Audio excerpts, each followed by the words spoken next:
आपका विरोध करेगा। अब वासना से, कामना से धन को लगाया है,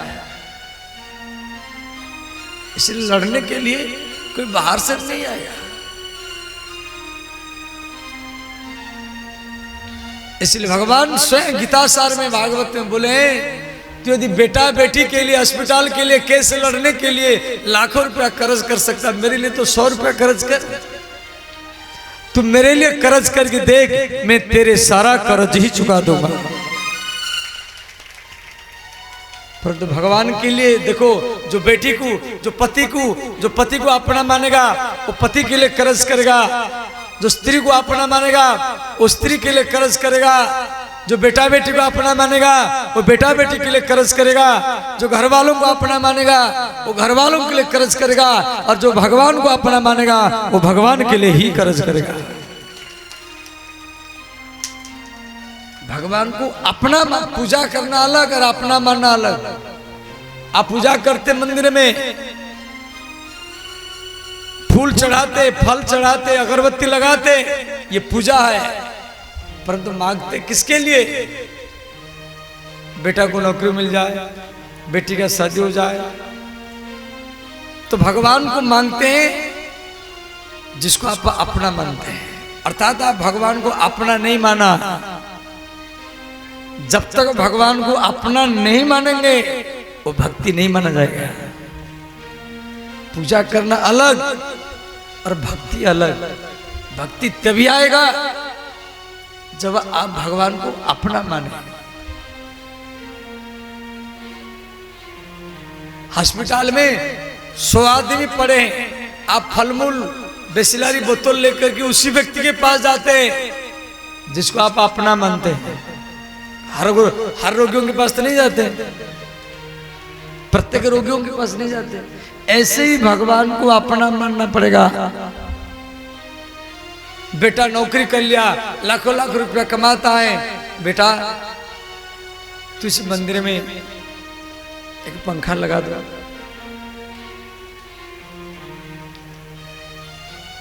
या यहाँ 1000 ईंट लगा दो। लाखों लाखों रुपया कमाता है तो 8-10 हजार ईंट लगा दो।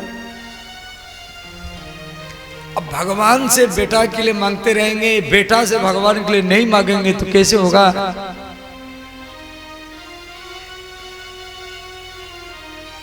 व्यक्ति सोचता है ये जो 100 रुपया मेरा फालतू जा रहा है,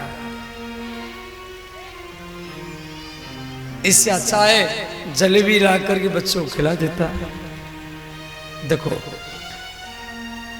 भक्ति का अलग चीज है। जब तक भगवान के प्रति अपनपन नहीं आएगा। आप वृंदावन में कभी जाना, वृंदावन के गांव में जाना पड़ेगा। वृंदावन के व्यक्ति कभी कृष्ण से कुछ नहीं मांगते हैं, ना राधा से भी कुछ नहीं मांगते हैं। एक बार हम पूछे, जो आप लोग राधा कृष्ण की पूजा करते तो मांगते नहीं क्यों? उनका ये सोच है कि कृष्ण हमारा है, हमारा बेटा है, ये हमारा क्या इच्छा पूर्ण करेगा, हम इसका इच्छा ही पूर्ण करेंगे। हम इसको कैसे मांग सकते हैं? हम इसका इच्छा पूर्ण करेंगे। ये वृंदावन का भाव है। इसीलिए भगवान को वृंदावन में अवतार लेना पड़ा। वो बिहार, उत्तर प्रदेश, बंगाल और महाराष्ट्र वहां अवतार नहीं लिए। क्यों? वहां का जो भाव एक अलग चीज है।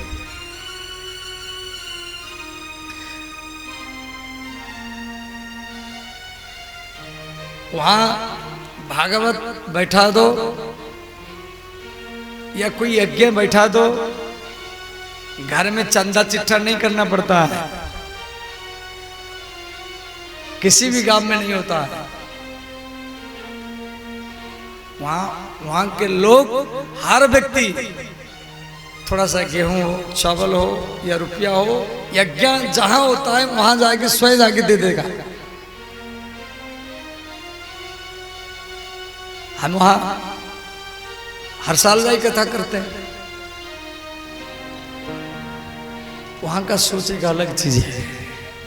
वहां जा करके सेवा करेगा। अब वृंदावन के बाहर उल्टा होता है। घर घर जाना पड़ता है।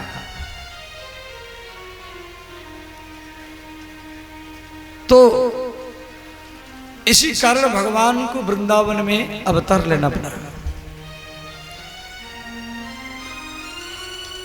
ब्रह्मरात्रो उपावृते विक्रीडितम ब्रजवधुविरीदम च विष्णु श्रद्धान्वितो अनुशृणुयात् वर्णयेदयः भक्तिं परम भगवती प्रतिलभ्य कामा। इस प्रकार भगवान फिर महाराज किए, जल में रास, आकाश में रास, फल में रास, अभी भी रास चल रहा है। अरिष्टासुर नाम का एक राक्षस को भगवान उद्धार किए, केसी का भी उद्धार किए। अब ध्यान देना, कंस के श्री कृष्ण के जन्म से पहले देवकी वसुदेव मथुरा की जेल में 8 वर्ष तक रहे। कृष्ण के जन्म के बाद 10 वर्ष रहे। कृष्ण के जन्म से पहले देवकी वसुदेव 8 वर्ष रहे और कृष्ण के जन्म के बाद 10 वर्ष रहे। टोटल श्री कृष्ण पृथ्वी पर माने टोटल देवकी वसुदेव मथुरा की जेल में 18 वर्ष तक रहे।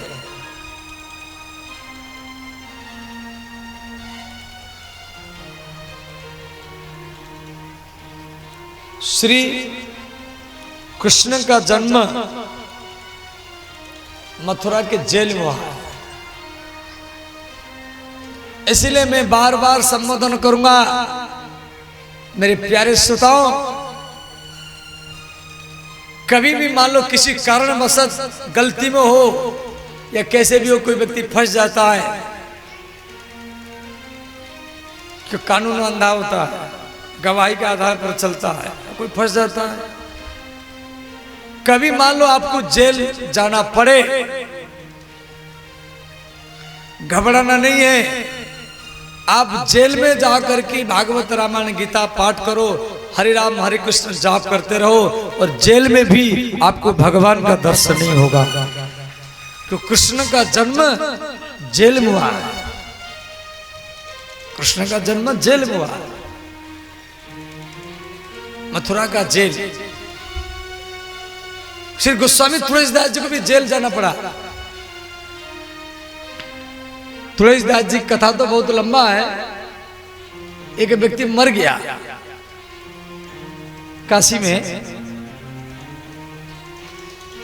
अब उसकी जो स्त्री थी वो तुलसीदास जी के ऊपर बहुत विश्वास करता था। वो जाकर के रोने लगी, बाबा मेरे पति चले गए। और इधर सारा गांव के लोग सब लकड़ी ले आए, कंडा ले आए, लार ले आए और उसकी शव यात्रा का तैयारी कर रहे। उस स्त्री ने क्या किया, अपने पति के शरीर को गोदी में उठा करके तुलसीदास जी के कुटिया के सामने रख दिया। और गांव के लोग को पीछे पीछे आ गए, उसको गाली दिए, अरे ये मर चुका है, ये बाबा के सामने लाकर के लाश रख दिया, सड़ जाएगा, गंध जाएगा, फूल जाएगा, फिर कोई नहीं उठाएगा। अब तुलसीदास जी, उनका प्रभाव था। तुलसीदास जी बोले देखो गांव वालों तो कीर्तन करो। तो सारा गांव के लोग कीर्तन किए।